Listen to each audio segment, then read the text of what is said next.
In 2011, a family was living in an old government apartment in Nagpur, India. It was a simple 2-story building.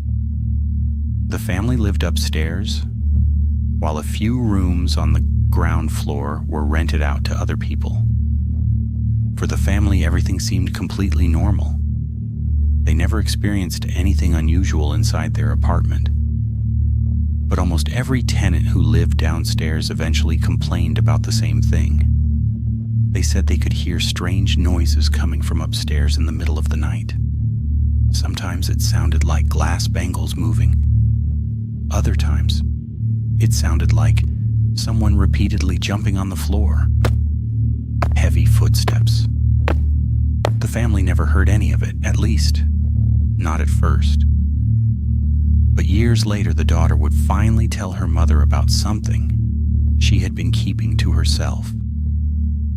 And when her mother heard the story, she revealed that she had experienced something too, something she had never told anyone. The daughter, Sanya, remembers the apartment clearly. Her father worked as an auditor, and because of his government job, their family was given the apartment in Nagpur. It wasn't a large place. There was a living room, a bathroom, a small veranda, a bedroom, and a kitchen. Across from their apartment lived a Bengali woman who lived alone. She and Sanya's family were friendly with each other. For the first few days, everything was completely normal. Then Sanya started noticing something strange. Whenever she was in the house, especially in the evening, she would sometimes see a woman walking from the kitchen toward the bathroom. At least, that's what it looked like. The woman wore a green-colored sari. Her long hair was loose, but Sanya could never see her face. The woman didn't seem to be walking normally. She appeared to be moving across the floor almost effortlessly, as if she were gliding. At first, Sanya thought she was imagining things. Maybe it was a shadow. Maybe it was the lighting. Maybe she was simply tired. So she never told anyone. But it happened more than once. Sometimes she would see the figure for only a moment, and then it would be gone. Once, a plate of water that had been sitting in front of her suddenly fell to the floor. Sanya assumed it had simply been knocked over. She always found a logical explanation. And because nothing actually happened to her, she continued living normally. Meanwhile, the people renting the rooms downstairs were having very different experiences. One family had moved in from Chhattisgarh. After living there for a while, they approached Sanya's mother. They told her that they could hear someone upstairs at night, someone walking around, someone making noise. Her mother didn't think much of it. Eventually, that family moved out. Another family moved in. They stayed for only a couple of months. Then they made the same complaint. They said they could hear the sound of women's bangles late at night. A soft metallic sound, like someone moving their wrists or walking around the apartment wearing bangles. Sanya's mother couldn't understand it. She lived upstairs. She was there every night, and she had never heard anything. The family eventually left. Then another tenant moved in, and once again, the same thing happened. It sounded as though someone was jumping repeatedly on the floor, but still, Sanya's family heard nothing. Then came their final night in the apartment.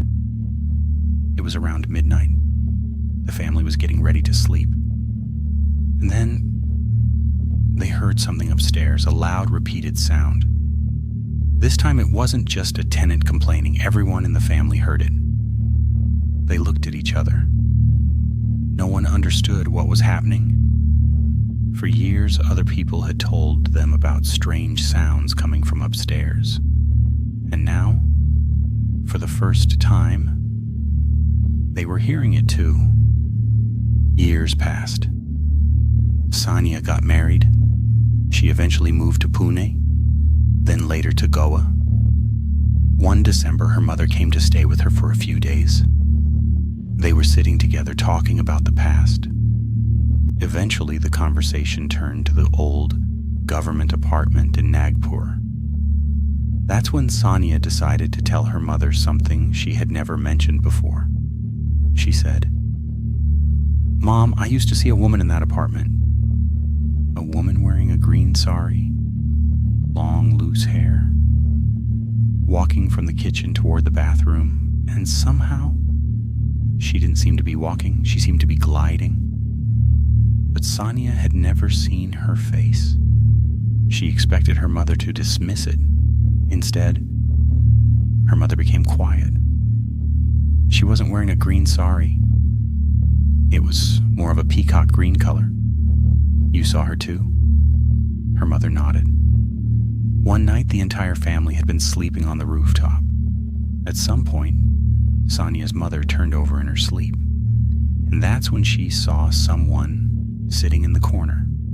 A woman, sitting with her head lowered between her knees. The rooftop was dark, but somehow the woman was clearly visible. Then, the woman slowly raised her head and looked directly at Sonia's mother. Her eyes were fixed on her. Sonia's mother didn't scream, she didn't wake anyone, and she never told the family about it. Sonia asked her, "Why didn't you ever tell us?" Her mother's answer was simple. "Who would have believed me?" To this day, the family doesn't know what was really happening inside that old government apartment. But there is one detail that is difficult to ignore. Neither Sonia nor her mother had ever told anyone about the woman, and yet their descriptions were remarkably similar. A woman, long, loose hair, a green or peacock-colored sari, a figure that seemed to move strangely, a face that Sonia never saw, but her mother saw her eyes. Who was the woman in the green sari? And why did so many people hear someone moving around that apartment? And then thinking long after everyone had gone to sleep,